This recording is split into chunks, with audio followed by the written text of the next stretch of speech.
मंजिल। सृष्टि बनाकर ईश्वर ने संतोष की सांस ली और निरीक्षण की दृष्टि से संसार को देखा। विस्तृत धरा थी, धरा पर मखमली घास थी। घास के घूंघट को हटाकर फूल शर्माकर झांक रहे थे और फूलों की गोद में तितलियां अपने रंगीन परों को समेटकर सो रही थीं। किंतु इस कोमल प्रणय को देखने वाला कोई भी न था। ईश्वर ने एक अभाव का अनुभव किया। उन्मुक्त नीला आसमान था, जिसमें रात को रुपहली चांदनी हंसती थी, दिन को सुनहली धूप लहराती थी, सुबह को शवन झरती थी, रात को तारे जगमगाते थे। किंतु तारों को निनगिनकर रात बिताने वाला कोई न था। ईश्वर ने एक अभाव का अनुभव किया। आसमान की सतह पर स्वर्ग था। स्वर्ग में अप्सराएं थीं। अप्सराओं के साथ देवता थे। केसर के तीर चलाने वाला अनंत था। मादकता बिखेर देने वाली रति थी। ये भव था, रूप था, रंग था, मादकता थी, विस्मृति थी। किंतु इन वैभवों से आकर्षित होकर स्वर्ग पाने की साधना करने वाला कोई भी न था। ईश्वर ने अभाव का अनुभव किया। ईश्वर के वैभव के सामने नतमस्तक होने वाला कोई भी न था। ईश्वर असंतुष्ट हो गया। अभाव, अभाव, अभाव। और तब ईश्वर ने अभाव को दूर करने के लिए एक भाव सृष्टि की। वह भाव आकाश सा विस्तृत था, फूल सा ताजा था, धूप सा कोमल था, अप्सराओं सा लजीला था, स्वर्ग सा आकर्षक था। संसार में जहाँ जो भी कुछ सुंदर था, आकर्षक था, सबको मिलाकर उस भाव की रचना हुई। उस भाव का नाम ईश्वर ने रखा मनुष्यत्व। मनुष्यत्व में अनंत की चंचलता थी, रति की मादकता थी, धूप को गर्मी थी, धूप की नमी थी, शबन की चमक थी, तितली का निखार था। ईश्वर ने मनुष्यत्व का निर्माण किया और घरा पर उसे उतार दिया। लेकिन उसकी इच्छा पूरी नहीं हुई। ईश्वर ने सोचा मनुष्यत्व उसके सामने सिर झुकाएगा, लेकिन वह अभी केवल भाव था। असीम भाव, अनंत कल्पना। और उसकी वह सीमाहीन कल्पना केवल धरा से संतुष्ट न हुई, ईश्वर के सामने नतमस्तक न हुई। उसने आकाश के तारे तोड़ने शुरू किए, अनंत के तीर चुरा लिए, रति की मादकता लूट ली और नए स्वर्ग का निर्माण शुरू कर दिया। ईश्वर सहम गया। उसने क्षण भर सोचा, अच्छा मनुष्यत्व को सीमित कर दो, धरा की कारा में मनुष्यत्व को बंदी बना दो। उसने 2 मुट्ठी धूल उठाई और असीम भाव को सीमित देह में आबद्ध कर दिया। मनुष्यत्व अब मनुष्य बन गया। लेकिन मनुष्य ने भी हार न मानी। उसके तन के सौरभ से आकर्षित होकर तितलियां चारों ओर उड़ने लगीं, फूल उसके पैरों के नीचे बिछ गए, शवन उसके पैरों को चूमने लगी। मनुष्य इस सबके स्नेह से तृप्त होकर हंस पड़ा और उसकी हंसी आसमान में किरणें बनकर छिटक गई, किंतु मनुष्य झुका नहीं। ईश्वर असफल रहा।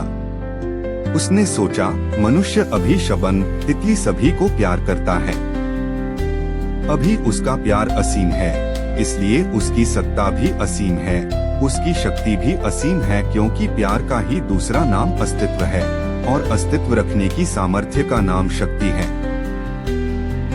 उसने सोचा उसके प्यार को भी सीमित कर दो। और तब ईश्वर ने निर्माण किया नारी का।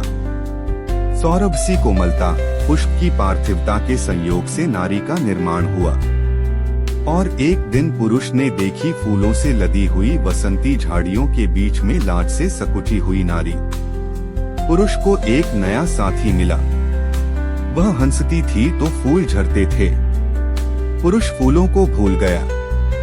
उसकी आंखों में चांदनी छिटकती थी। वह चांद को भूल गया। नारी की गति में ईश्वरत्व की शान थी। और पुरुष ईश्वर को भूल गया और ईश्वर फिर हार गया। घने पेड़ों की शीतल छाह में हरी मखमली दूब पर पुरुष और नारी कलियों को उछाल उछाल कर खेलते थे। एक दिन पुरुष के मन में नया विचार उठा। वह उठ खड़ा हुआ। उसने नारी से कहा, संगिनी आओ, हम तुम कुछ निर्माण करें। और नारी बाहें फैलाकर उसकी ओर बढ़ी। ईश्वर कांप उठा। यह क्या? पुरुष ईश्वर से सृजन का अधिकार भी छीन लेगा। उसने फौरन नारी और पुरुष के बीच में व्यवधान उत्पन्न कर दिया। यह व्यवधान था एक जलता हुआ प्रकाशचिह्न। पुरुष ने पूछा, मेरी मंजिल क्या है? केवल नारी। नारी? केवल नारी कदापि नहीं। वह उत्तेजित होकर उठ गया।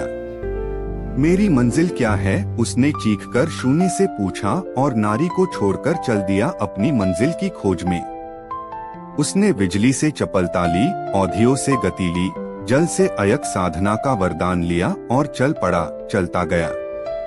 ईश्वर ने उसे बढ़ते देखा और पृथ्वी गोल कर दी ताकि वह जन्म भर चक्कर ही लगाता रहे और आगे न बढ़ने पाए। पुरुष इस षड्यंत्र से अनभिज्ञ था। वह पृथ्वी का चक्कर लगाता गया, यहाँ तक कि उसी स्थान पर पहुँच गया जहाँ नारी थी। यह खड़ा हो गया। इसका क्या अर्थ? पृथ्वी का चक्कर लगाकर फिर वहीं पहुंचा जहां नारी थी। तो क्या नारी ही उसकी मंजिल है? नारी ने अलसों ही लजीली पलकें उठाकर पुरुष की ओर देखा। मुट्ठी भरकर फूल उधर फेंक दिए। पुरुष विह्वल हो उठा और उसने दो कांपते हुए ओठों पर दो जलते हुए ओठ रख दिए और जैसे किसी जादू से दोनों खंड खंड हो गए। असंख्य मनुष्य, पुरुष और स्त्रियां।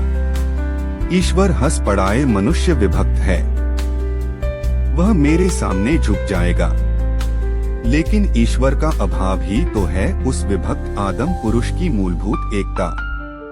उसने विभाजन की बेहोशी में भी आवाज दी, मेरी मंजिल कहाँ है? और असंख्य कंठों से यह प्रतिध्वनि उठी, हमारी मंजिल कहाँ है? ध्वनि प्रतिध्वनि जब स्वर्ग पहुंची तो स्वर्ग की नींदें हिल गईं। ईश्वर का सिंहासन डोल उठा और उसके बाद असंख्य चरण आगे बढ़े। हम आगे बढ़ेंगे, अपने मंजिल ढूंढेंगे, उन्होंने एक स्वर से कहा। धरती कांप उठी, पर्वत चूर चूर हो गए। उन्होंने गरजते कुएं तूफानों पर अपनी आवाज तैराई, हम नहीं रुकेंगे, हम आगे बढ़ेंगे, हमारी मंजिल कहाँ है? उन्होंने क्रोध से पैर पटके, स्वर्ग चूर चूर हो गया। उनकी गति के कारण उड़ती हुई गर्द में ईश्वर छिप गया। वे बढ़ते ही गए। ईश्वर डरकर धरती पर गिर पड़ा, टूटकर धरती पर बिखर गया। नारियों रुक गईं कुतूहल से। आकाश से गिरे हुए उन टुकड़ों पर उन्होंने पुरुष के चरण की धूल देखी और रुककर उसकी पूजा में लग गईं। पथरीले ईश्वर के वे टुकड़े पुरुष के चरणों की धूली से सने थे, इसी से नारी के उपास्य बन गए। पुरुषों ने नारियों को रुकते हुए देखा। क्या वे भी रुकें? एक ने पूछा, क्यों रुकें? क्या नारी हमारी मंजिल है? नारी हमारी मंजिल है? असंभव। नारी बहुत दुर्बल है, दूसरे ने कहा। नारी तो स्वयं पुजारिन है, उसमें पूजा ग्रहण करने की शक्ति कहा। नारी पथ हो सकती है, मंजिल नहीं। साधन हो सकती है, साध्य नहीं। और वे फिर बढ़ चले। हजार, लाख, करोड़, असंख्य बार वे पृथ्वी के चारों ओर घूमे, रुके नहीं। नारी पूजा में संलग्न रही, पुरुष बढ़ते रहे।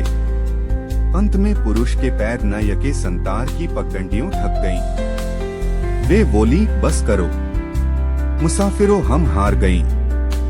सच तो यह है पुरुष कि तुम खुद अपनी मंजिल हो, विश्व की पगडंडियों को निकाने से चलकर तुम्हारी ही परिक्रमा करती हैं। पुरुष, मंजिल तो तुम खुद हो, हम तो तुम तक पहुंचने का यत्न करती हैं। पर फिर भी पुरुष नहीं रुके। थकी ग्लान पगडंडियां उन्होंने हाथों में उठा ली और आसमान को पैरों के नीचे बिछाकर चल दिए। और तब से आज तक नारी पूजा करती है। पुरुष चलता है इसलिए नहीं कि उसे किसी मंजिल तक पहुंचना है, मंजिल तो वह खुद है। यह बढ़ता है इसलिए कि चलने से पैरों की ताकत बढ़ती है और मंजिल खुद दिन पर दिन मजबूत होती जाती है। आसमान पर उसके पैरों के निशान रात को तारे बनकर चमक उठते हैं।